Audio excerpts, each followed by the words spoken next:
Diz que antes que nós fôssemos formados no ventre, Ele já tinha nos escolhido, nos visto e nos amado. Ele nos abençoou antes da fundação do mundo.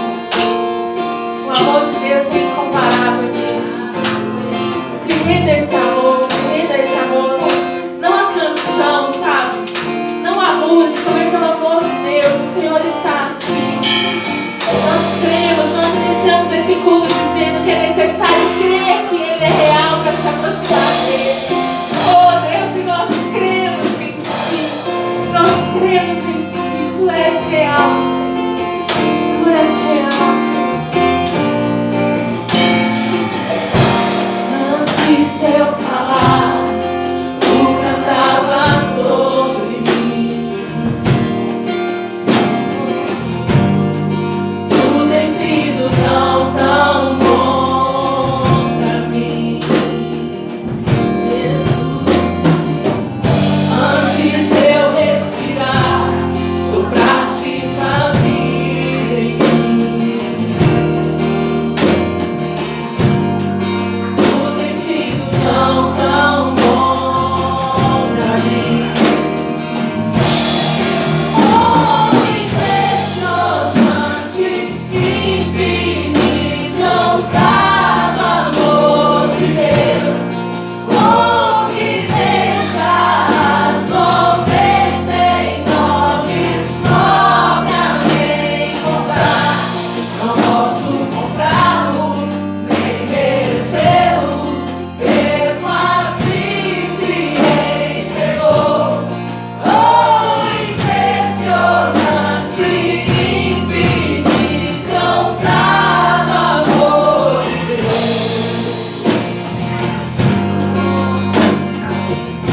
Impressionante amor.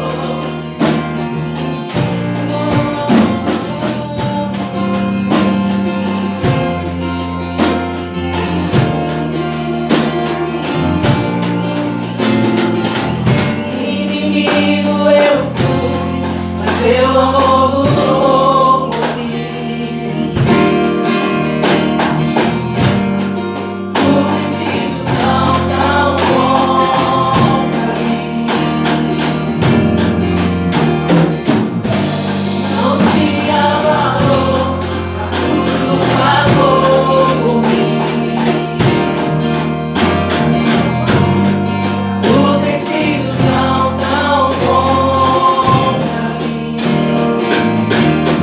Oh, impressionante, infinito, ousado amor de Deus. Oh, me deixa as 99 só pra me encontrar. Não posso comprá-lo, nem merecê-lo, mesmo assim se entregou. Oh, impressionante, infinito, ousado amor de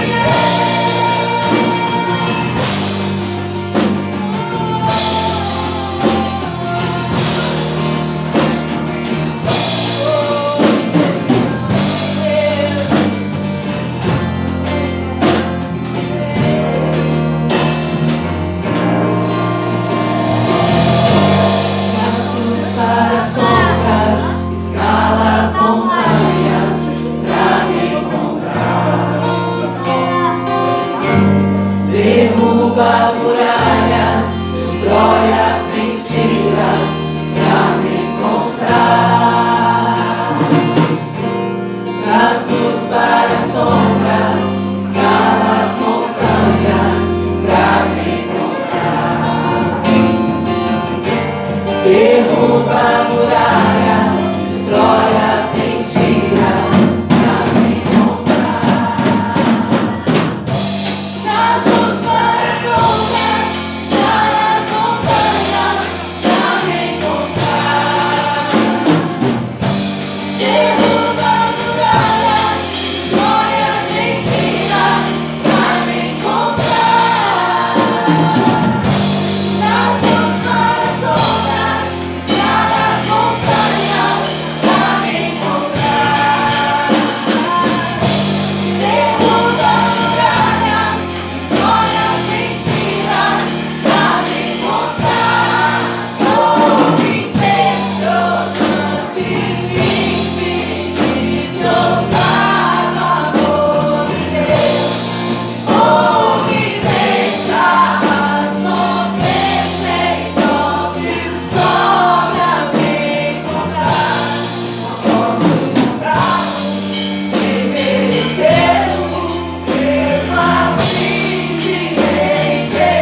transformada em Ti, Senhor. Não há nada igual, não há nada melhor a que se comparar com a esperança viva. Tua presença,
vozes declarem isso, Santo.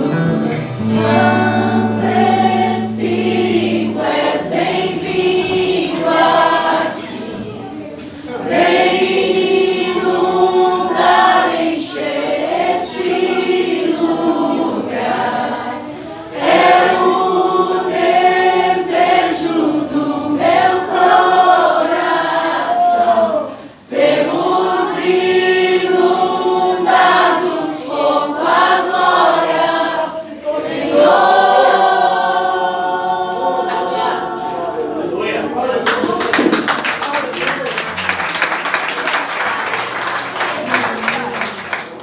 Glória ao nome de Jesus. Nessa mesma verdade, tenha liberdade de trazer sua fé, com toda graça, toda gratidão.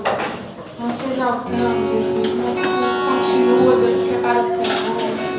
As nossas canções, nossas mãos erguidas, nossas ofertas, Deus, tudo que é em nós, Deus, bendiga o Senhor. Bendiga o Senhor.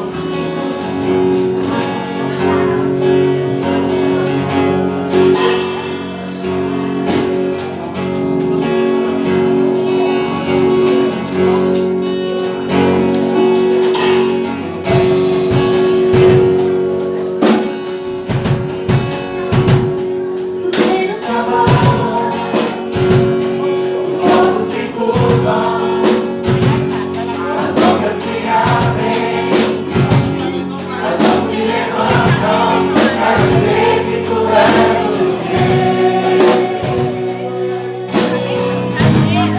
Para dizer que tu és o Senhor. Os reinos se abalam,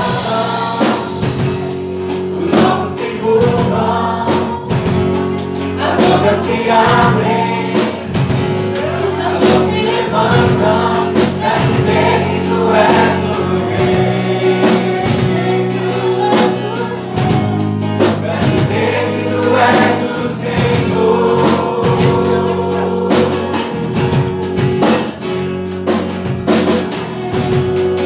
Dizer que tu és o Rei. Para dizer que tu és o Senhor.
as nossas vidas, Deus, Senhor, nas nossas ofertas, nossos dízimos. Oh, Senhor, em nome de Jesus, que em tudo realmente, ó Deus, no nosso dia a dia, Senhor, a igreja te adora, a igreja declare quem o Senhor é. Oh, Deus, e que nisso, ó Deus, Senhor, o Senhor seja conhecido. Em nome de Jesus, Deus, através do nosso testemunho, Deus, através, Deus, Senhor, do nosso falar, Deus, do nosso agir. Seja sempre exaltado, seja sempre adorado. Deus, continue ministrando, Senhor, ao nosso coração. Nós te adoramos, Deus, nós te exaltamos, Pai. Porque o Senhor é bom, Deus, o Senhor tem cuidado de nós. Em nome de Jesus. Aleluia. Glória a Deus.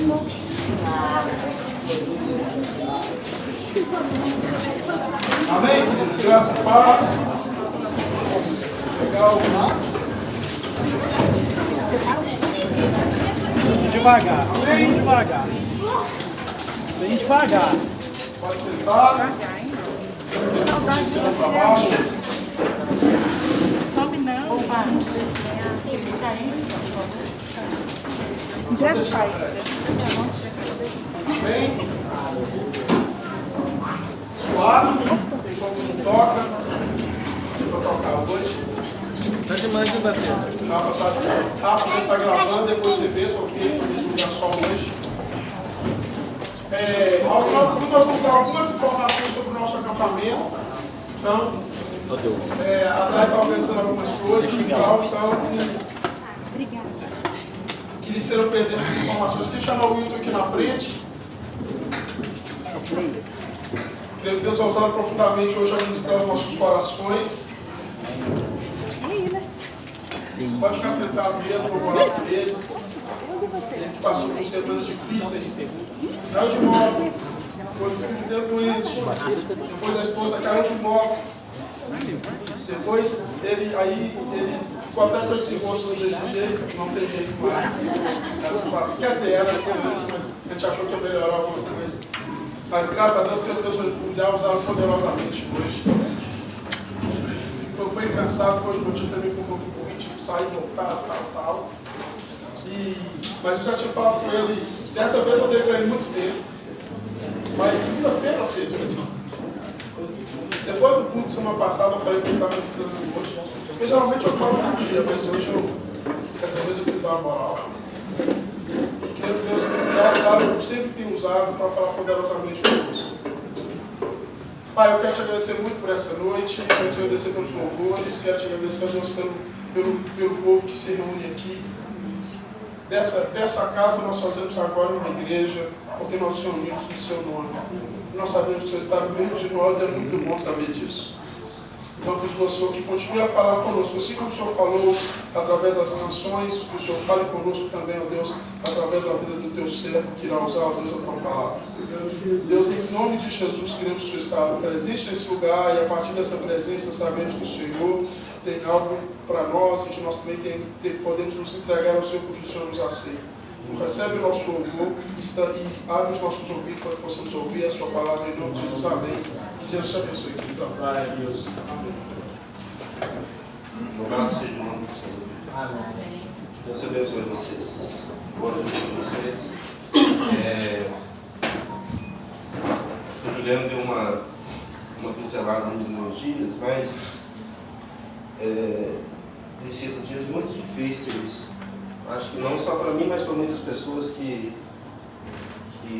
com esses problemas de enfermidades no nosso meio, eu sei de muitas pessoas, né, com dengue, e com outros problemas, e eu queria fazer uma oração agora, em prol dos irmãos, em prol das nossas vidas, e eu queria que você fechasse seus olhos. Eu não conheço a necessidade de todo mundo, nem o problema que cada um carrega, mas o Senhor sabe.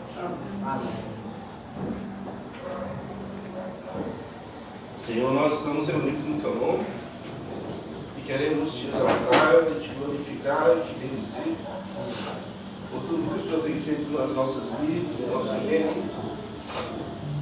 pela tua bondade que nos cerca, pela tua misericórdia que nos acompanha, pelos livramentos que o Senhor nos dá, pelas curas que o Senhor traz sobre a nossa vida, sobre a nossa alma. Senhor, nessa noite que as pessoas que estão com dificuldades, Senhor, com dificuldades às vezes no leito, no hospital, ou com dificuldade dentro da sua casa, com a esposa, com o filho, Senhor, nesse momento o Senhor possa tocá-la e transformar a situação em uma outra situação, Senhor, onde o teu nome está sendo glorificado. Senhor, nós te pedimos no nome de Jesus e pedimos ao Senhor que o Senhor, no meio da tribulação, possa trazer bonança e alegria ao coração daqueles que te servem, Senhor. Nós oramos e agradecemos em nome de Jesus. Amém. Eu li um texto essa semana para poder preparar, para poder falar com vocês. E foi um texto que Deus colocou no meu coração.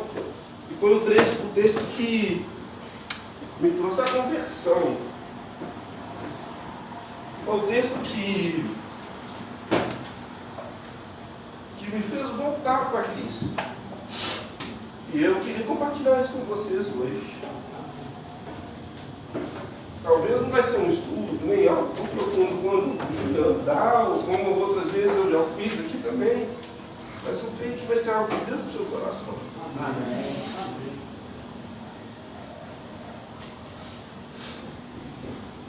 Mateus 10, 34, 39, nós vamos ler, e vou tirar um testemunho da minha vida, bem breve, para a gente poder entrar no texto.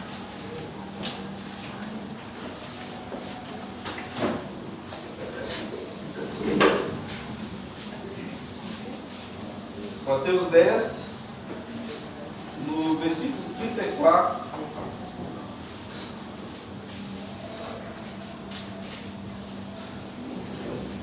até o 39.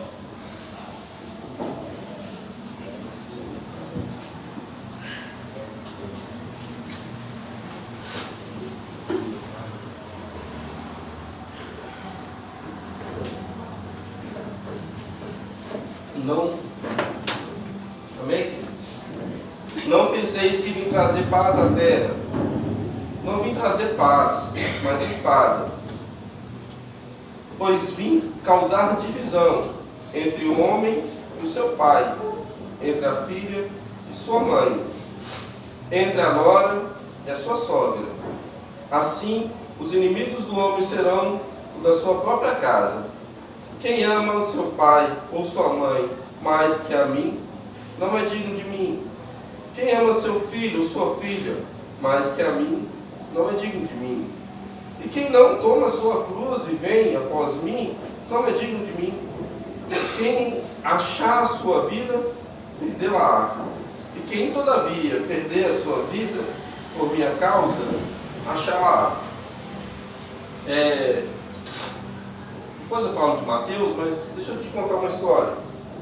Eu tinha aproximadamente 18 anos de idade. Hoje eu estou com 41, apesar de não parecer, né? Mas eu tinha 18 anos de idade. Eu conheci uma mulher e eu me apaixonei por essa mulher. E foi uma paixão de juventude, uma paixão que me fez abrir mão de muitas coisas para poder ter uma vida com aquela pessoa. E dentro da minha casa, meus pais eram pessoas, são, né, pessoas muito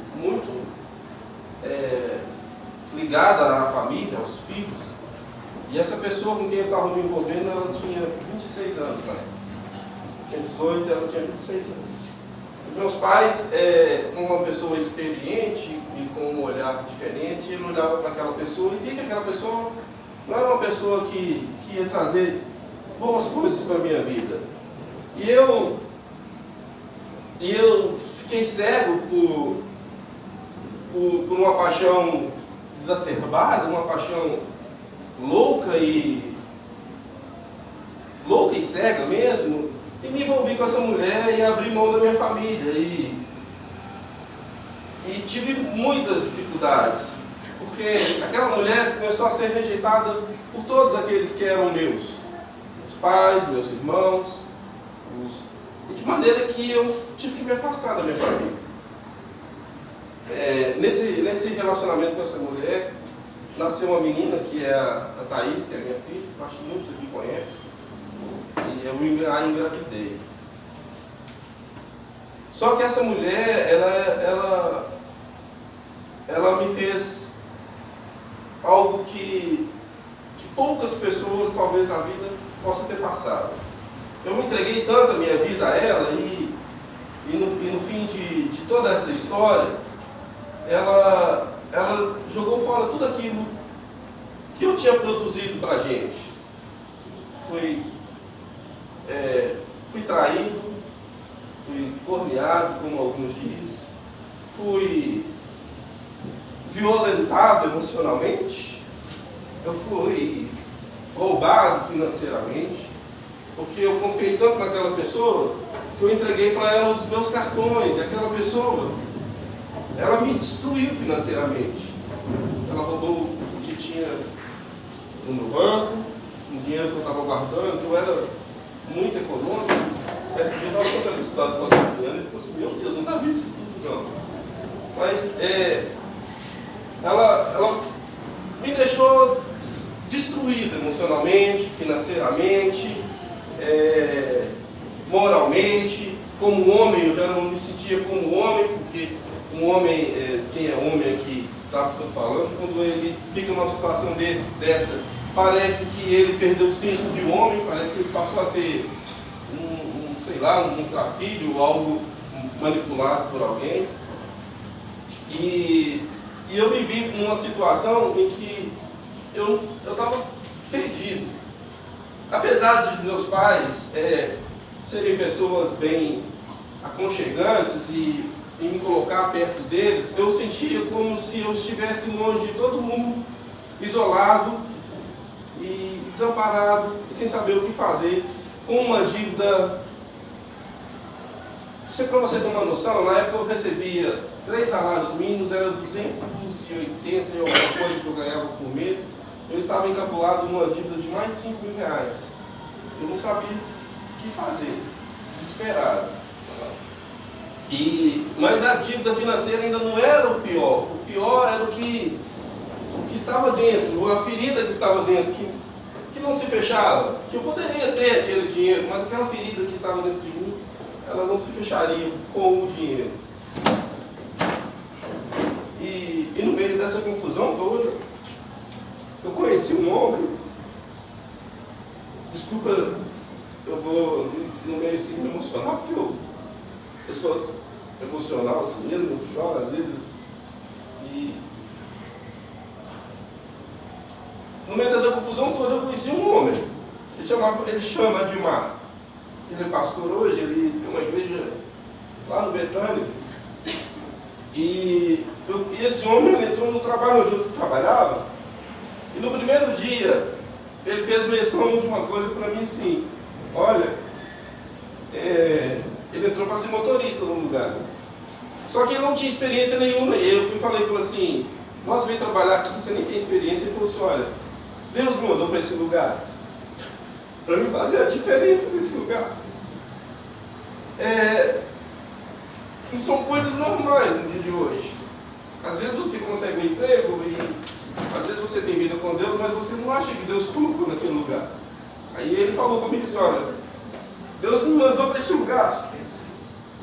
E eu vim para esse lugar com um propósito de trazer transformação para esse lugar. Obrigado. Para trazer transformação para esse lugar. E ele começou a falar de Jesus para mim. E eu entrei numa confusão danada. Eu comecei a ouvir do Evangelho de Jesus. E aquele Evangelho começou a confrontar coisas dentro de mim.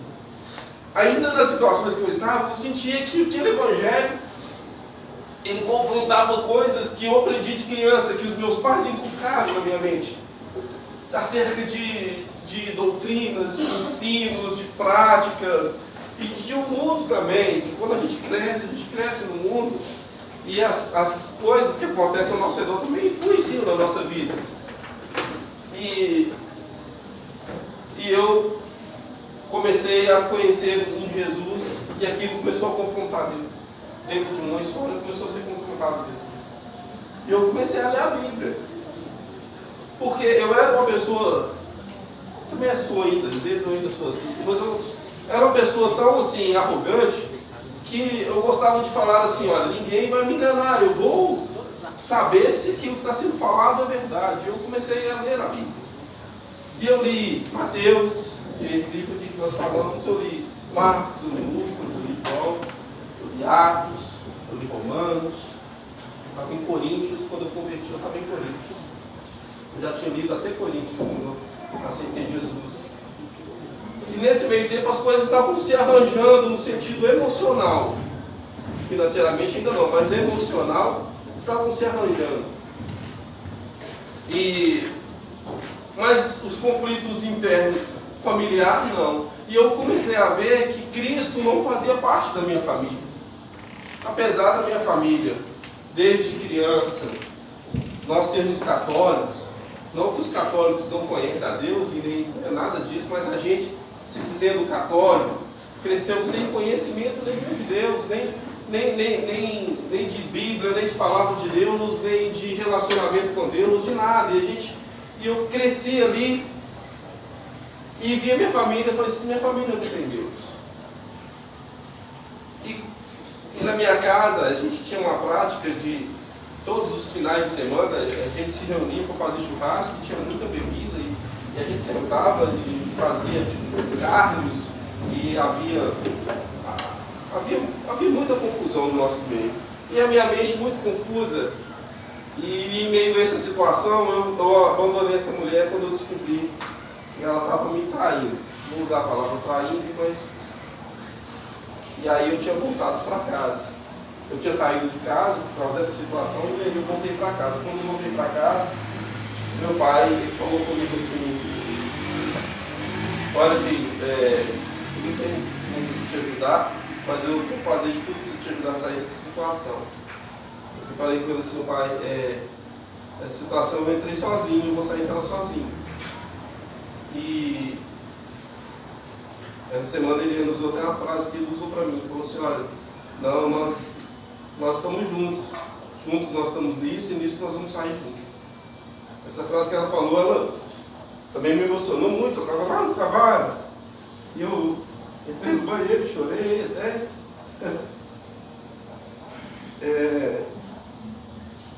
Aí eu aceitei Jesus com quase 20 anos, entre 19 para 20 anos de idade. Eu aceitei Jesus. Jesus ele entrou na minha vida. Ele mudou a minha história. Mudou a história da minha família. E um dia essa palavra fez efeito para mim. Talvez o sentido não vai ser esse que nós vamos falar aqui hoje, mas quando eu li, meu pai estava falando que eu estava sendo enganado, e eu conflituoso assim, se eu seguia ou não. E eu estava dentro do meu quarto e eu estava falando com Deus que eu precisava de uma ajuda para seguir, ou qual que era a direção certa que eu tinha que tomar. E eu fui ler Mateus de novo e eu li essa passagem. E eu entendi naquela noite que Deus estava falando comigo assim, que eu estava dando valor a todas as coisas que eu tinha, que era a minha família, eu estava dando valor à minha vida emocional, sentimental, financeira, mas eu não estava dando valor a Deus, que era a essência de tudo que eu precisava. E naquela noite eu fiquei de uma maneira louca, eu não sei te descrever assim, eu fiquei louco, doido para ver aquele rapaz no outro dia, hoje não. E eu cheguei no serviço por volta de 7 horas da manhã, e ele estava limpando o carro na hora que eu cheguei, e ele falou assim, bom dia César, ele me chamava de César, ele falou assim, bom dia. Ele virou para mim e falou assim, eu não entendo o que te falta para você aceitar Jesus. E eu falei com ele assim, olha, não falta mais nada. Ainda que essa história olhou para mim assim, porque eu era uma pessoa muito incisiva, muito grossa, assim, dura. Não grosso no sentido de palavras grossas, mas dura. Ele assustou assim e falou comigo assim, mas é mesmo? Eu falei sim, é. Naquele dia eu aceitei Jesus. Só que nas formalidades que a gente entende, o aceitar Jesus é levantar a mão num culto, ir até a frente, e o pastor orar por você, e você falar assim, olha, Jesus agora faz parte da minha vida. E na verdade isso é uma formalidade. Jesus, ele já estava na minha vida. Naquele momento ele me fez entender qual era o propósito dele para mim. Eu sei que talvez a sua história pode ser bem diferente da minha e pode ser bem mais cabulosa do que a minha. Mas esses dias que tem acontecido na minha vida, e eu e Eliana, nós temos passado muitas dificuldades, e muitas mesmo, espirituais, emocionais, sentimentais, e eu estava lendo esse texto de novo, e lembrando de que nós entramos em choques e em confusões e em confusões, em dissoluções, em bagunças nas nossas vidas, que nós mesmos produzimos. Nós mesmos produzimos tudo e a gente entra nela e quando a gente está no meio dela, a gente às vezes culpa até Deus. Fala assim, por que Deus deixou eu entrar nessa situação tão difícil, tão complicada? Eu tinha um sonho. Meu sonho era de ter uma família, uma esposa, ter filhos. Eu amo ter filhos. E ela sabe disso, eu falo com ela que se eu pudesse, eu tinha 6. Mas a nossa condições financeiras não nos permite isso. E aí eu fiquei pensando essa semana que a gente fica envolto às intercorrências da nossa vida, das coisas do nosso dia a dia, que nós mesmos criamos. A gente passa dificuldade financeira porque a gente mesmo criou a dificuldade. E a gente passa dificuldade emocional porque nós mesmos criamos nossas dificuldades emocionais e não damos o valor devido àquilo que Deus colocou do nosso lado para estar com a gente, para fortalecer a sua caminhada, para estar junto com você na sua força. E esses dias agora, a Eliane teve 2 acidentes seguidos de moto, e eu tive um acidente também de moto. A pessoa falou comigo, só para de andar de moto, você está muito velho para isso. E nós dois estamos conversando assim, mais a respeito de algumas coisas, para a gente acertar algumas coisas. Mas eu fiquei pensando assim, que eu passei por um caos muito grande quando eu tinha para aceitar Jesus. Eu passei um caos muito grande depois que eu aceitei Jesus, porque a minha família não me entendia como cristão. A letra já sabe o que eu estou falando. Talvez você não consiga entender a dimensão, ou talvez sim, não sei. Porque hoje aceitar Jesus e viver uma vida cristã é tão fácil. Não estou falando que a minha vida era mais difícil que a sua, não é isso, mas a sociedade que a gente vivia há 21 anos atrás não é igual hoje. Eu lembro que um dia eu entrei dentro do ônibus com a Bíblia na mão e o ônibus estava lotado, estava cheio de pessoas em pé. E eu parava do lado das pessoas com a Bíblia na mão, as pessoas saíam do meu lado, elas não ficavam do meu lado. Então, aceitar Jesus e ter uma vida cristã naquela época não era como hoje. Você, às vezes, é até bacana você quer ser crente hoje. Inclusive, às vezes, o seu chefe te valoriza mais quando você fala que você é cristão, porque ele pensa assim, nossa, ele pelo menos vai ter uma conduta diferenciada do que os outros. E às vezes, você ser cristão hoje, eu não sei se porque o Evangelho, graças a Deus, cresceu fortemente, a gente já tem vários cristãos no meio de todo mundo e isso não tem mais um impacto tão grande, mas era muito difícil e a gente parecia que estava sendo excluso da sociedade. Se na minha época foi assim, eu fico imaginando na época de Jesus, na época dos discípulos. Aí eu pensei a respeito do que li e pensei dos nossos caos. E eu pensei dos meus caos. Pensei, olha, eu passei uma dificuldade muito grande até conhecer Jesus. Custei sair dessa dificuldade, foi muito difícil, mas eu saí dela. E eu lembro que quando eu saí com a minha fé mais fortalecida do que quando eu entrei.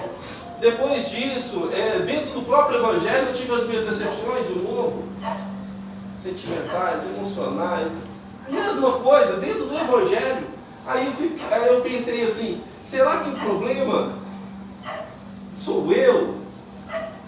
Porque se fora do Evangelho eu tive essa dificuldade, dentro do Evangelho eu tive as mesmas dificuldades, e agora eu tenho dificuldade de novo, será que o problema sou eu? Aí eu fiquei pensando nisso e pensei assim, Deus... Aí eu leio de novo esse versículo, eu lembrei que às vezes nós achamos que as circunstâncias que nos envolvem, ela é maior do que o nosso Deus. Não leve para o lado pejorativo do que eu estou falando, mas a circunstância que nos envolve, ela foi criada por nós mesmos. Não foi por intercorrência de um outro fato qualquer, foi você que escolheu. Mas eu quero dizer uma coisa, que deu certo, como vive o Senhor, que quando nós entramos em toda e qualquer dificuldade, nós saímos dela mais fortalecidos de quando nós entramos. Porque essa é a promessa de esperança que temos. Essa é a promessa de esperança que temos, que nos foi otorgada por Jesus. No mundo,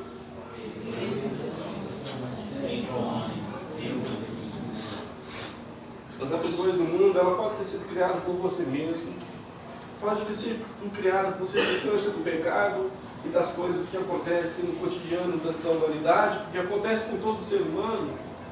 Sol nasce para o justo e para o injusto, sol nasce para todos. Deus faz a sombra para mim e para o ímpio, e às vezes o ímpio prospera mais do que a mim, e às vezes o ímpio tem muito mais do que o que eu tenho. Mas o que faz diferença entre ter ou não ter, não é o que vai me levar a Deus. O que vai me levar a Deus não é o ter ou não ter, ou estar ou não estar, ou sofrer ou não sofrer. O que vai me levar a Deus é aquele sentimento de que nós o encontramos, e quando nós o encontramos, a luz da verdade que brilha em nós, em nossos olhos, faz nós entendermos que Deus está muito acima de todas essas coisas. Muito acima, porque um dia no abrir e fechar de olhos, nós vamos encontrar com o nosso Senhor. E você sabe como que você vai encontrar com o seu Senhor? Você sabe como você vai encontrar com o seu Senhor? No vim ao mundo, no voltarei para o meu Senhor. Bendito seja o nome do Senhor, disse um certo homem chamado Jó. Estou querendo dizer para você o seguinte, que todas as coisas que você tem, seja ela conflitos ou coisas boas, seja ela bonança ou seja tribulação, seja muito dinheiro financeiro ou seja uma crise financeira, na hora que você for encontrar com o seu Senhor, você vai encontrar sempre tudo isso. Porque nunca você vai voltar para Ele, porque nunca você veio para essa terra. E nós vamos encontrar com Ele. E essa é a esperança que temos. Mateus, quando ele estava escrevendo essa passagem, Mateus ele é um livro sinóptico. Ele escreve para os judeus. E quando ele escreve isso para os judeus cristãos, ele estava querendo trazer uma mensagem de um Jesus diferente do que eles esperavam. E esse é o tema da nossa mensagem hoje. A mensagem é a seguinte, nós já estamos nela, mas a mensagem é a seguinte: o Messias que eu quero. Acho que todo mundo sabe o que é Messias, o enviado, o Cristo, o ungido, o Messias que eu quero. Mateus, quando ele escreve esse livro, ele está escrevendo ali para os judeus cristãos convertidos. Alguns judeus que estavam na Palestina, era um dos alvos do autor. Por isso que a escritura, quando Mateus está escrevendo, ele é mais direto nas coisas que ele escreve, porque quando ele escreve, ele já entende que aquelas pessoas que estão lendo já está introduzido na história e no contexto do que se está sendo dito. Então ele escreve de maneira mais direta, né? mais simples, sem dar explicações a algumas coisas, porque o judeu, diferente de nós, ele já nasce sendo ensinado acerca daquele que vai ser enviado, que é o Messias. O judeu, ele já nasce e cresce com seus pais educando nele, que vai vir alguém enviado da parte de Deus, um grande homem como Moisés, que vai livrá-los e vai trazê-los a uma nova vida. Então o judeu ele já cresce com esse pensamento. Então quando Mateus vai escrever, ele escreve de maneira mais direta, mais clara. Em meados de 50 depois de Cristo, quando ele escreve aproximadamente, ele traz um Messias, uma visão de Messias, e ele quer colocar na mente do judeu convertido que Jesus era o rei esperado por eles. Por isso que na genealogia de Mateus ele já começa mostrando Jesus a partir de Abraão e mostra na genealogia dele que Jesus vem da linhagem real. Porque Mateus ele queria que os judeus entendessem que aquele Jesus era o Messias que havia de vir. E Mateus ele escrevendo no seu livro, ele cita a respeito desse Jesus e ele fala que esse Jesus veio reinar no reino que veio dos céus. Essa maneira dele escrever falando de reino dos céus era para fazer para dar honra ao nome de Deus, porque o judeu ele não coloca o nome de Deus em qualquer coisa, ele não usa o nome de Deus, vamos dizer, em vão, né? Vamos usar essa palavra de entender, mas eles não usam o nome de Deus em vão. Então Mateus, na hora que ele escreve a respeito do reino de Deus, a respeito de Jesus como sendo Deus, ele escreve falando do reino dos céus. E nessa simplicidade dele escrever, Mateus ele cita mais de 60 vezes o Antigo Testamento, justamente porque o judeu ele já tinha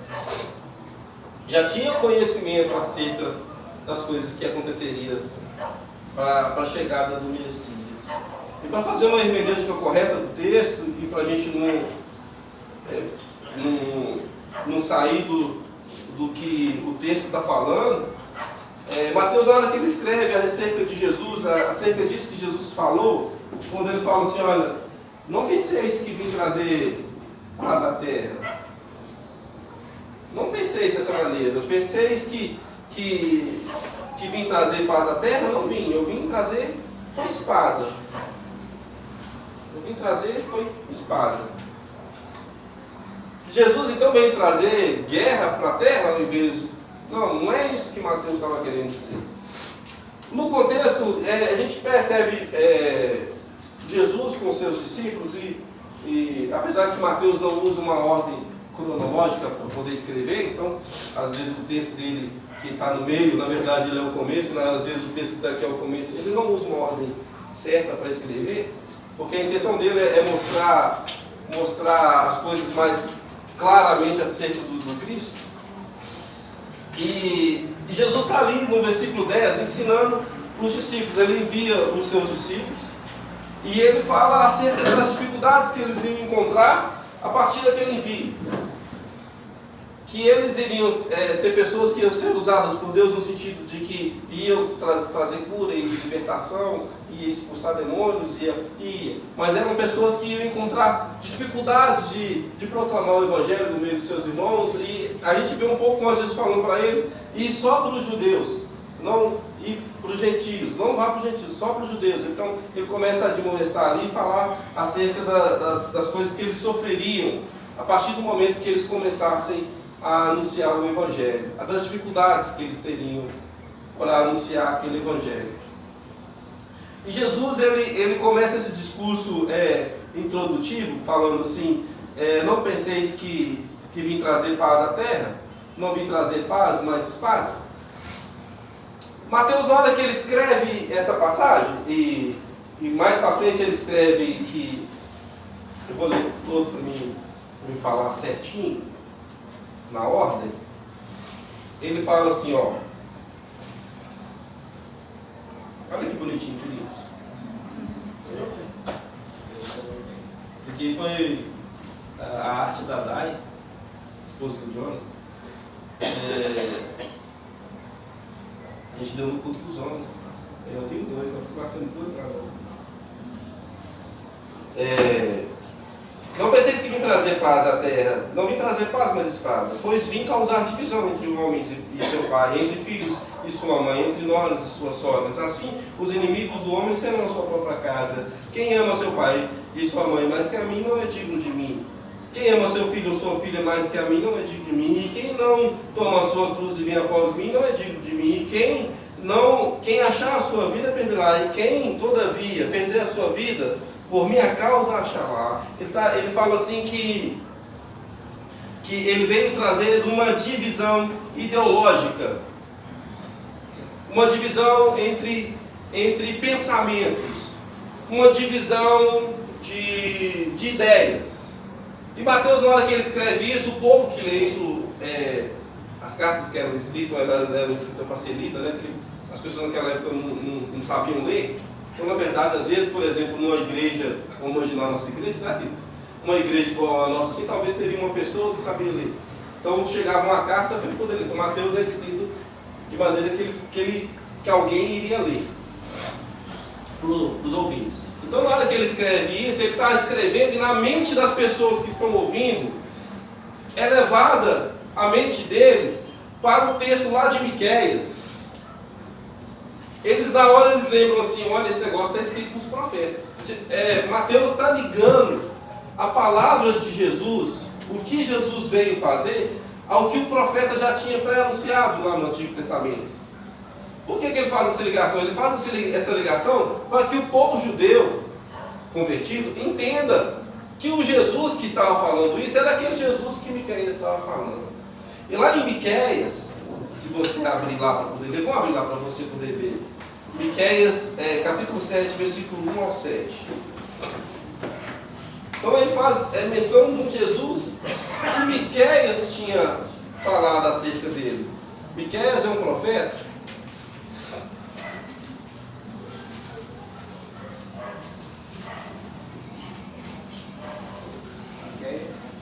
Miqueias 7, do 1 ao 7, que nós vamos ler.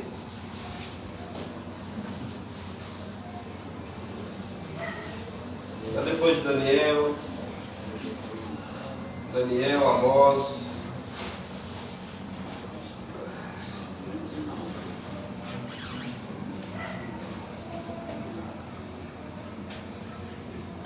eu vou ler para a gente poder entender o que Mateus estava querendo que o pessoal entendesse. Na hora que Mateus escreveu, ele trazia à memória do judeu aquilo que está escrito aqui. Não pense você que o judeu não conhecia o Antigo Testamento. Não, ele conhecia. Ele conhecia e conhecia bem. Não era só os estudiosos que estavam nas sinagogas que conheciam. Aquelas pessoas eram estudiosas. Às vezes eles gastavam a sua vida para estudar. Mas as pessoas, o judeu ele em si, o pai já ensinava, o pai já capacitava ele para entender. E muitos deles ouviam nas sinagogas todos os sábados, que era a prática deles, a respeito dos profetas. Então isso aí já tinha sido lido entre eles por várias vezes. Então Miqueias fala assim, ó, ai de mim, porque sou como quando são colhidas as frutas de verão, como os rabiscos da vindima, né? Vindima. Não há cachos de uvas para chupar, nem figos temporão, o que a minha alma deseja. Pareceu a terra o piedoso. Desculpa. Pereceu da terra o piedoso. Ih, obrigado. O piedoso. E não há entre os homens um que seja reto. Todos espreitam para derramarem sangue. Cada um caça o seu irmão com rede. As suas mãos estão sobre o mal e fazem diligentemente. O príncipe exige condenação, o juiz aceita suborno, o grande fala dos maus desejos da alma, e assim todos eles juntamente urdem a trama. O melhor deles é como o espinheiro, e o mais reto é pior do que o sebe de espinhos. E chegado o dia anunciado por suas sentinelas, o dia do teu castigo, aí está a confusão deles. Não creais no amigo, nem confieis no companheiro. Guarda a porta da tua boca, aquela que reclina sobre o teu peito, porque o filho despreza o pai, e a filha se levanta contra a mãe, e a nora contra a sogra. O inimigo dos homens são a sua própria casa. Eu, porém, olhei para o Senhor e esperarei no Deus da minha salvação. O meu Deus me ouvirá. Então, quando Mateus escreve isso, eles entendem, principalmente o versículo de Mateus 35, eles entendem isso que Mateus está escrevendo, que é o que Miqueias tinha falado, que o piedoso, quando chegasse o Messias à terra, que não ia se achar no meio de Israel pessoas retas. Ele estava falando ali com um povo bem antes da presença de Jesus à terra, mas ele estava falando que não acharia pessoas boas à terra, não acharia frutos para se alimentar, não seria achado na casa de Israel bons frutos, não seria achado em Israel pessoas que estivessem produzindo. Ai de mim, o profeta fala. Ele falando como se fosse o povo de Israel. E ele fala uma coisa que é bem legal, que ele fala assim, olha, o reto será como um espinho. Alguém já pôs um espinho na mão e apertou assim, você vê que o espinho fura? Então ele está querendo dizer que o reto ainda, no meio daquele povo, o reto ainda não ia ser algo bom aos olhos. Ia ser olhar para ele e falar assim, não, esse cara ele é reto. Ele não ia ser enxergado como reto, ele ia ser enxergado como espinho. E Mateus escreve isso para os seus irmãos naquela época, porque Mateus ele estava querendo mostrar para os seus irmãos que a esperança que eles tinham acerca do Messias, a esperança que eles tinham acerca daquele homem que seria enviado, talvez não era a esperança correta, a maneira correta da qual eles esperavam. Porque eles esperavam que Jesus viria da linhagem real, mas que estaria em domínio de Israel sobre as outras nações, que Israel seria, para nós entendermos também, seria Roma. Israel trocaria de lugar com Roma. Israel seria a potência que dominaria as outras nações, e o governo de Israel seria sobre toda a terra, de maneira que o Deus vivo, o verdadeiro Deus, seria anunciado através de Israel para a terra por um governo político, um governo imperial, um governo real, um governo que subjugaria as outras nações. Essa era a esperança de Israel. A esperança de Israel, desde quando ele sai do Egito e entra na chamada Terra Prometida, que quando Moisés promete para ele, desde então eles esperam esse Messias. Quando vem Davi, que Davi conquista, e assim eles esperam um rei como Davi que venha conquistar. Então essa é a esperança que Israel tem, de alguém que venha com mão forte e me tire dessa situação, uma situação de subjugado, de uma situação de exposição ao ridículo, para uma posição de glória, uma posição de honra, uma posição na qual as outras nações que estavam sobre mim ficam abaixo dos meus pés. De maneira que eu, detentor do Deus verdadeiro, assim os judeus se julgavam, eu, detentor do Deus verdadeiro, possa apresentar o Deus verdadeiro a todas as nações através desse império, através do reger forte das mãos desse Messias que seria levantado. Assim eles esperavam esse Messias. Mas, quando Mateus escreve isso, ele vem apresentar um Messias diferente do que se esperava. Então ele usa o texto de Miqueias e vem trazer um texto mostrando que o Evangelho causaria aquilo que Miqueias falou, que era a seguinte coisa: que na hora que você começasse a proclamar o Messias, que era Jesus, os seus da sua própria casa iriam te rejeitar. Você ia ser considerado como espinho no meio da sua casa, de maneira que os seus inimigos seriam os seus próprios irmãos. Então, para o judeu que cresceu com essa mente que eu te falei antes, de reinado, de poder, de glória, de posição política, governamental, de posição de história, é difícil você inculcar na cabeça dele que Jesus, na verdade, veio o libertá-lo do pecado. No entanto, o judeu sempre achou que todas as vezes que ele estava subjugado a uma nação, ou sendo regido por uma outra nação, ou por um outro império, melhor dizendo, ele sempre achava que estava em pecado.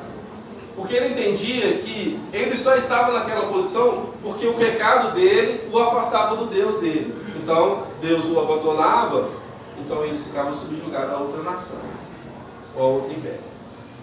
Então, Mateus vem apresentar um Deus diferente, um Messias diferente, do que eles esperavam.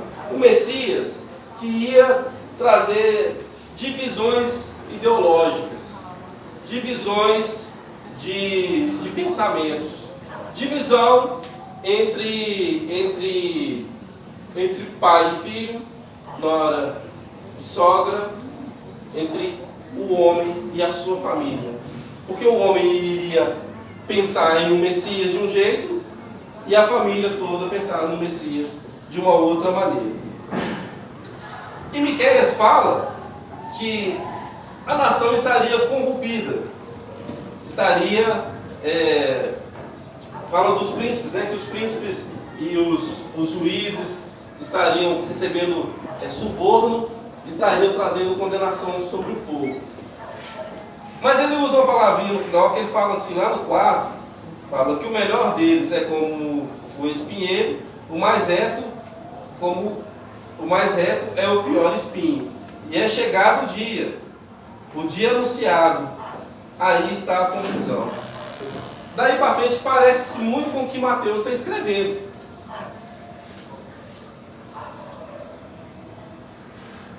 Daí para frente o que Miqueias fala parece muito com o que Mateus escreve. Aí a ideia que o judeu tem, que na hora que esse Messias trouxesse esse reino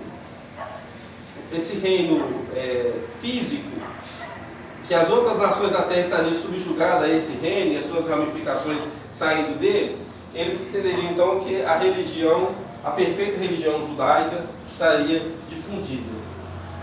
E nós, cristãos, nascemos do meio dessa religião, de uma religião judaica. O cristianismo sai do meio da religião judaica porque o Messias chamado Cristo sai do meio deles.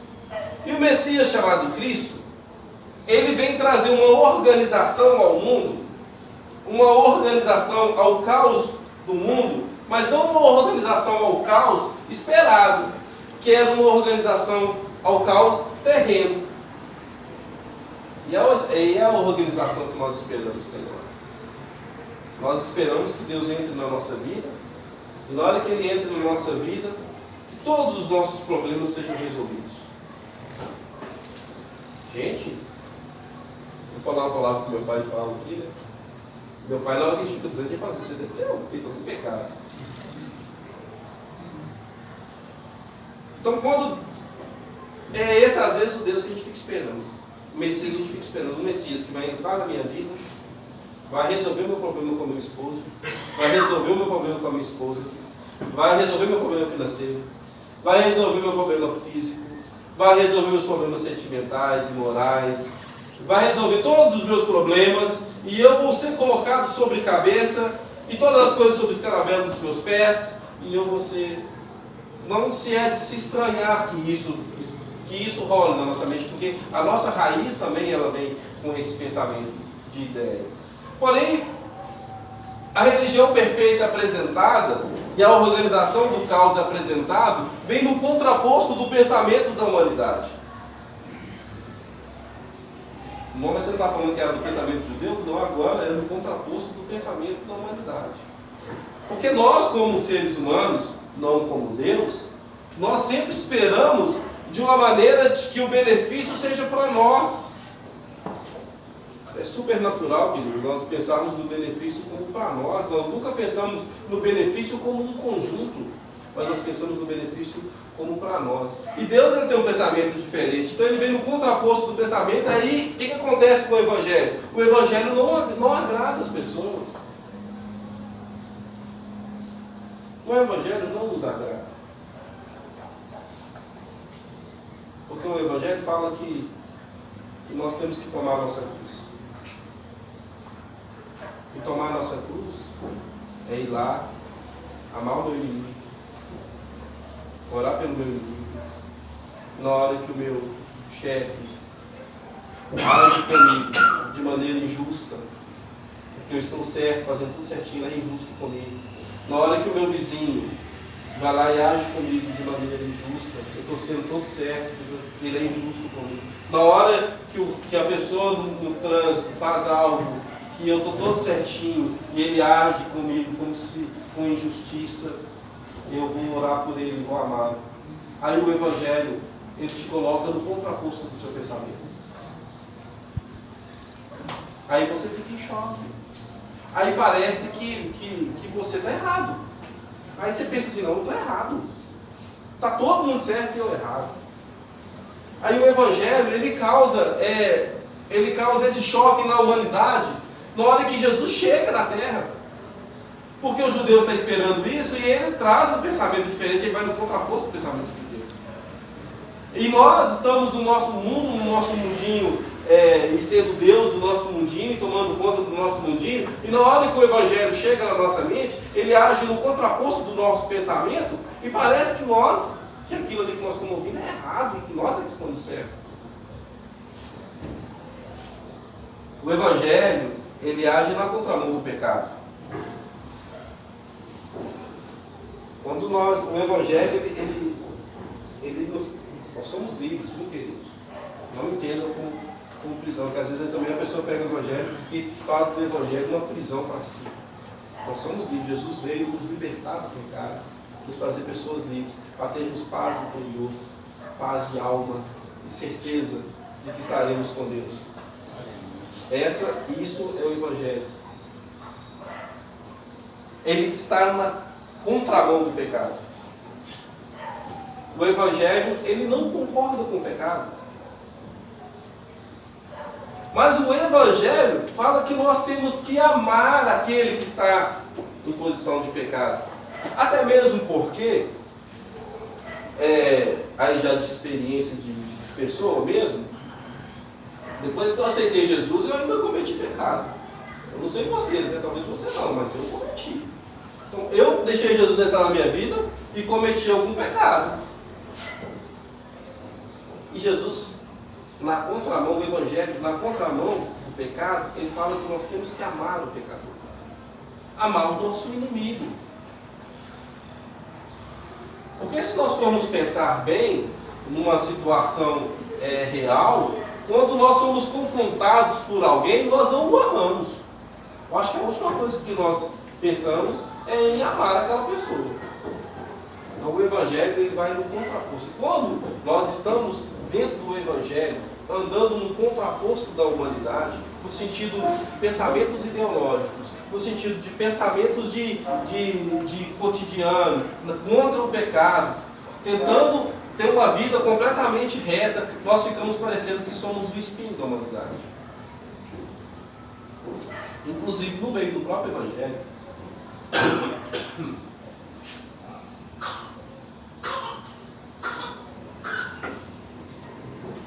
Inclusive no meio do próprio Evangelho. E Jesus, quando ele fala que ele veio trazer espada de divisão, ele estava fazendo essa analogia, essa ideia de que o que se é esperado pelo homem não vai vir como ele espera. Então, quando você receber o que eu tenho para te dar, Jesus está querendo dizer isso, você vai trazer uma confusão, como o Miquel falou, no meio do anunciado. E essa confusão no meio do anunciado pode fazer com que todos o rejeitem, que te perseguem, que te maltratem, que te matem. Porque ele fala assim, aquele que tiver achado a sua vida, perderá. Mas aquele que perder a sua vida por minha causa, achará. Ele está querendo dizer assim, pode até te matarem, porque você, graças a Deus, posso usar essa palavra? Graças a Deus, que aqui no Brasil, quando você resolve seguir o Evangelho, ninguém vai na sua casa te dar um tiro na cara, não. Ou vai, se na minha casa não for, não. Se tiver uma contra mim lá, nas ideias, então não for me dar um tiro. Mas no meio dos países islâmicos, a pessoa aceita Jesus de manhã para morrer de tarde. Misericórdia, mas é verdade. Ele aceita Jesus de manhã, sabendo assim, olha, de tarde eu vou chegar na minha casa e meu pai vai ter entregue para os militantes islâmicos. E o pai entrega mesmo. E se o pai se converte, o filho entrega o pai. Parece que está em outro mundo, né? Aí você pensa, que isso? Isso não acontece, não? O que é isso? Acontece, querido. Acontece, parece que está em outro mundo, mas acontece. No nosso meio isso não acontece. Mas, no entanto, acontecem outras coisas. Nós pegamos o Evangelho e mascaramos o Evangelho. Vamos dar um jeito, brasileiro, né? Vamos dar um jeitinho aqui nesse Evangelho para ele ficar parecido comigo. O Evangelho, quando ele está no contraposto do pecado, na contramão do nosso cotidiano, na contramão, nós vamos ser espinho igual mesmo. E Jesus, quando ele fala que ele veio trazer essa espada, ele não estava falando de guerra armada, e nem de briga corporal, mas ele estava falando de morte também dessa maneira. Você pode ser entregue à morte porque você resolveu seguir o meu Evangelho.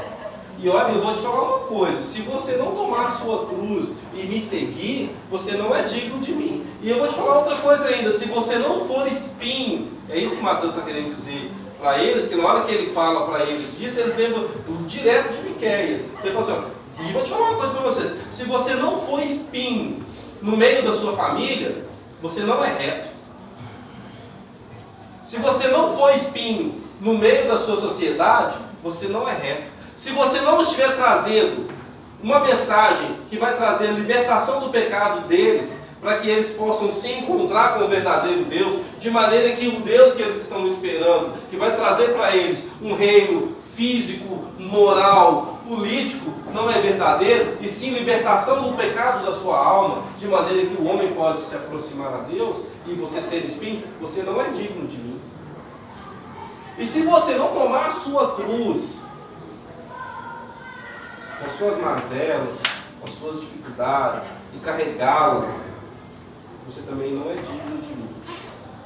Aí nós pegamos o Evangelho e moldamos ele de acordo com o que nós queremos, de acordo com o que nós esperamos que seja. Mateus, quando ele escreve isso, ele não quer dizer que Jesus é um homem que veio trazer guerra para o mundo, não. Por isso que logo lá em Mateus 11, 29, ele fala assim, ó, vinde a mim todos que estão cansados e sobrecarregados, que eu vos aliviarei. Jesus está anunciando uma fase. Você está sobrecarregado, está difícil para você não está aguentando a sua prisão, ela está muito pesada, as suas dificuldades estão muito intensas, você não tem força moral para poder se erguer. por um acaso o seu sentimento está muito ferido, e por um acaso você está precisando de ajuda emocional, e se você também está precisando de ajuda financeira, e por um acaso você também está com um conflito dentro do seu interior, se você está certo ou se está errado, porque por um acaso, olha, vem cá comigo, joga tudo em cima de mim, anda comigo, e eu vou te aliviar o seu cargo. É disso que Jesus está falando. Ele está falando de uma paz interior. Uma paz que excede todo o entendimento. Porque só quem a tem, a entende. E quem a entende, quer para o outro. E quem quer para o outro, se torna espinho no meio da humanidade. Então, se eu não tenho me tornado, entendo o que eu estou falando, um espinho para a humanidade, eu preciso acordar, balançar a cabeça, sacudir a poeira, olhar para o céu e falar assim: Senhor, entendo olhar para o céu, mas falar: Senhor, eu estou falando, entendo olhar para o céu, porque Deus, Ele não está só no céu, Ele está dentro de nós, Ele está no nosso meio, e Ele está em nós, e Ele está nesse lugar, porque Deus, Ele está em todo lugar. Mas é olhar para o Senhor e falar assim: Senhor, o que eu preciso ser transformado, mudado? Aonde o Senhor precisa tocar em mim e eu ter uma vida diferente do que as pessoas têm falado, Senhor? Aonde, Senhor, que eu preciso ser transformado? Eu tenho falado muito isso com Deus esses dias. Muito: Senhor, aonde eu estou errando? O que eu preciso mudar? Por que as minhas dificuldades estão tão grandes, Senhor? Por que parece que eu não vou suportar? E aí, às vezes a gente tem que olhar e falar assim: Senhor, aonde? Às vezes você não está nem errando, mas às vezes você precisa olhar o sentido e a direção que você está caminhando. Porque estreito é o caminho que conduz à salvação. Largo é a porta que te leva à perdição. Quando Jesus está falando disso, querido, na mente da gente, que ela é muito pequena, nossa mente é muito pequena. A mente de Deus, ela é incompreensível de tão grande que é. Então nossa mente é tão pequena que quando Jesus fala isso, a gente imagina assim, ó, uma linha fininha, e o Senhor andando em cima dela, de maneira que você cair para cá, pronto, perdi. Perdeu. Jesus está querendo dizer que a caminhada é tão estreita, apertada, difícil, pesada, que ela é estreitinha, que é difícil para você chegar.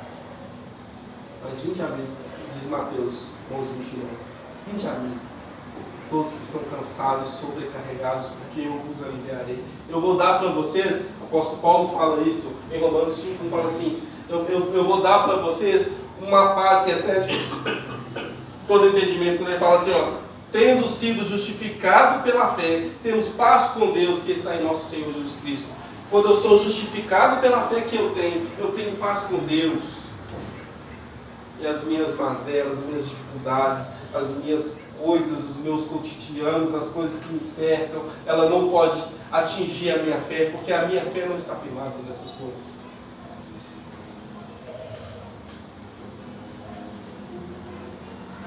João fala assim, João 14:27, deixe-vos a minha paz eu vos dou, não a dou como o mundo a dá.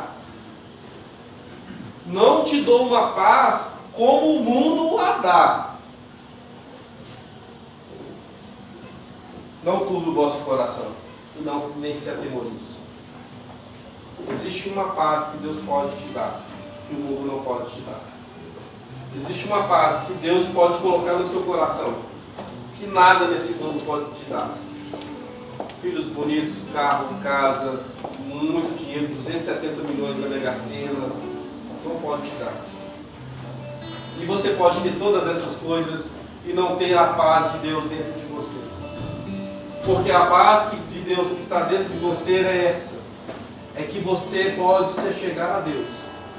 E que você pode se chegar a Deus com ousadia de vida. E você pode falar com Deus. Quando fala ousadia, não é ser grosseiro com Deus, ou ser chulo na maneira de falar. Pelo contrário, porque o nosso Deus, Ele é Deus. Entre na presença dEle com respeito, porque Ele é Deus. Às vezes as pessoas confundem a ousadia com a falta de respeito. Entre com ousadia nos santos dos santos, quando a gente está se referindo a um templo, mas entre com respeito ao seu Deus, mas entre com ousadia, porque essa ousadia fala a respeito do sangue na cruz, que o sangue na cruz te dá condições de você entrar na presença do Senhor, seu Deus, e apresentar a sua vida a Ele, de maneira que o seu pecado não pode te impedir de chegar até a Ele. E às vezes nós achamos que o nosso pecado nos joga para tão longe de Deus e nós esquecemos de pedir ajuda a Ele.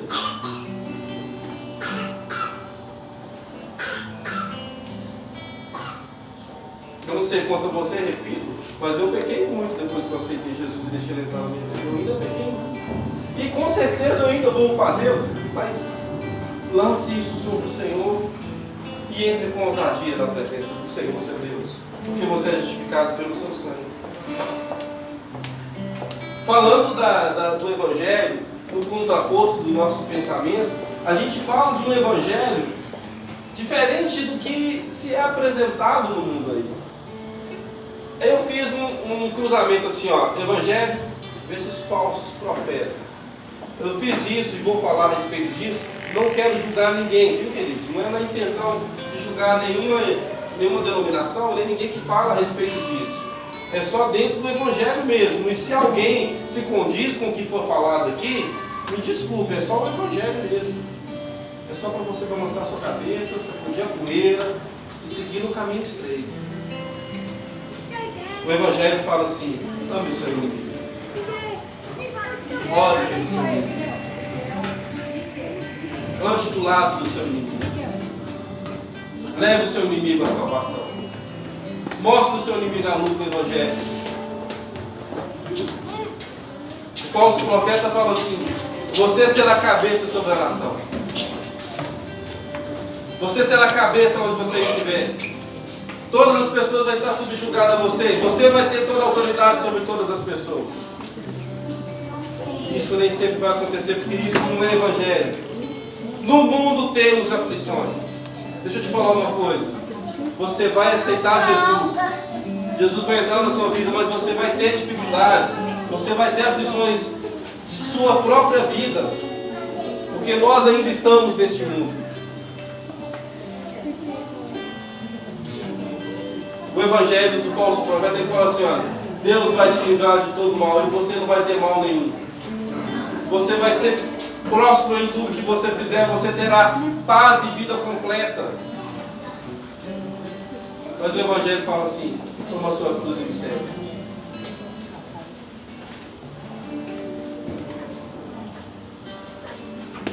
O Evangelho fala assim: você pode perder a sua vida, que você ainda vai achá-la.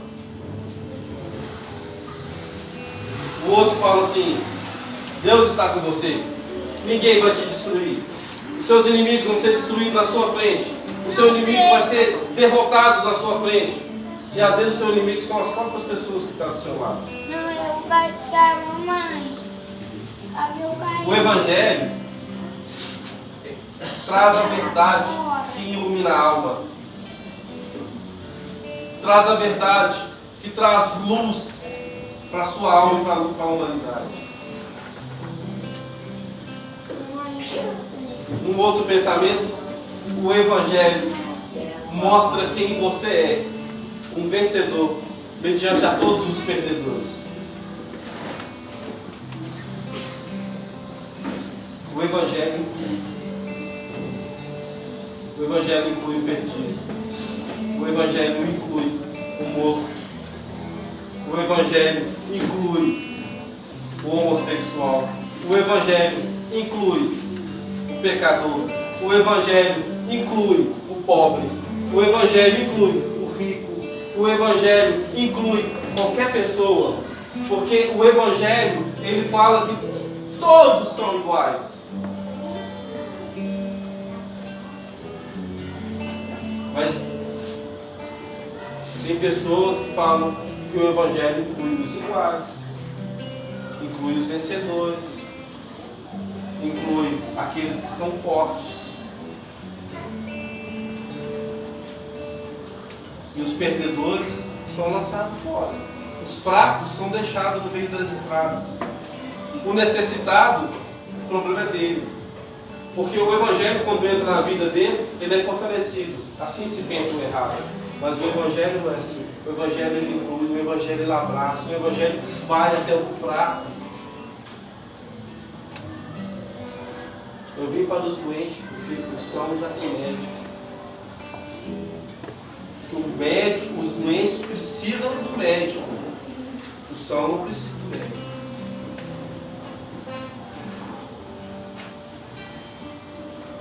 Nós somos seres humanos, falhos, fracos, pecadores, temos dificuldades, mas em todas essas coisas nós somos aperfeiçoados em Cristo.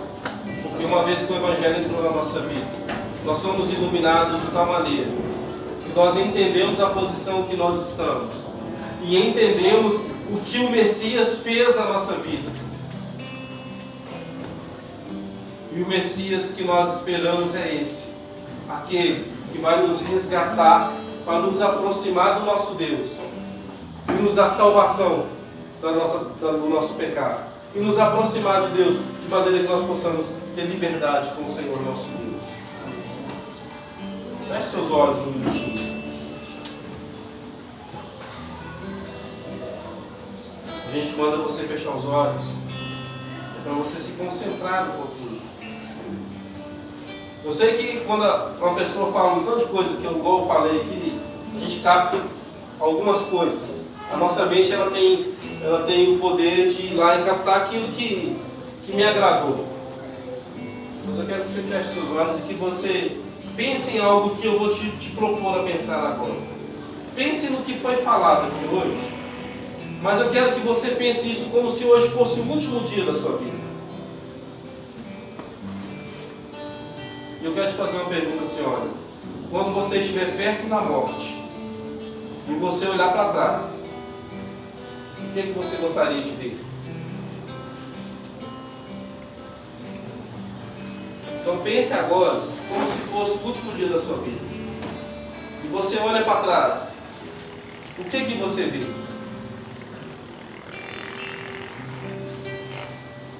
Talvez você está esperando o Messias errado. Talvez você está esperando o Messias que os judeus esperou. Talvez você está buscando uma religião que possa te salvar de uma situação. Talvez você está esperando uma religião que possa te salvar das suas dificuldades.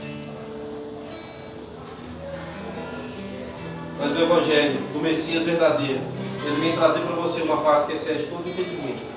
Uma paz que pode te levar à presença do Senhor nosso Deus. Que pode fazer você ter um relacionamento com Deus. E pode fazer você estar com o Senhor nosso Deus. Eu quero te dizer que hoje você tem a oportunidade de pensar como se fosse o seu último dia. Porque hoje não é o seu último dia. Então você vai ter condições de mudar muitas coisas que você poderia querer mudar. Senhor, nós estamos aqui na tua presença. Nós adoramos e exaltamos o teu santo nome por tudo que o Senhor fez e tem feito no nosso meio. Senhor, muito obrigado pela graça e a bondade e a misericórdia do Senhor que nos acompanhou todos os dias da nossa vida. Muito obrigado pela oportunidade que o Senhor nos dá, Senhor, de conhecer o Senhor, de andar na tua presença, de poder ser chamado filho do Senhor, de poder ser teu servo e de anunciar o teu Evangelho. Senhor, muito obrigado pelo teu Espírito otorgado a nós. Muito obrigado pela tua palavra dada a nós, ó Deus, a palavra verdadeira, que pode trazer divisão, ó Deus, entre as pessoas, de ideias, mas que pode trazer paz para o nosso interior. Senhor nosso Deus, nós entregamos ao Senhor a nossa vida. E te pedimos, Senhor, nos ajuda na nossa caminhada, nos ajuda e nos instrua, para que nós possamos sacudir a nossa poeira e deixar para trás tudo aquilo que não presta e que não te agrada, e tudo aquilo que não condiz com o teu Evangelho, e que nós possamos prosseguir para o alto. Te adoramos e te exaltamos, Senhor, em nome de Jesus. Amém. Deus te abençoe, querido. Muito obrigado pela paciência de ter me ouvido. Desculpe por qualquer coisa. E que Deus te abençoe, amém? Amém.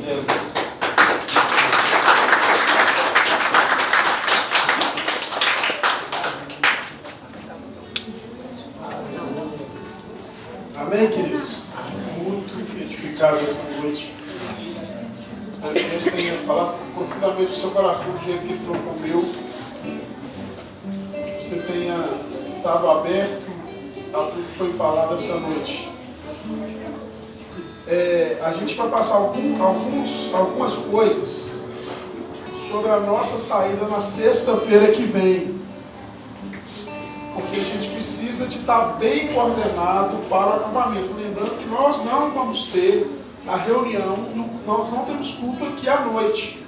Nós vamos estar lá na sexta, no sábado e no domingo. Quando a gente sair de lá é muito difícil chegar aqui no horário. De qualquer forma, a gente já vai estar reunido lá. Então a gente vai sair de lá tarde, de A381 para vir para cá, não tem jeito. Amém? A Adai já passou, a Leila fez o esquema, passou para a Adai fez a parte gráfica e passou para vocês sobre a forma como nós vamos nos comportar lá. Então, eu não vou passar isso tudo ali, porque já tem lá no seu zap sobre a pessoa do Espírito, do amor, misturado com Jesus Cristo na nossa vida hoje e sempre. Amém. Tenha uma semana abençoada.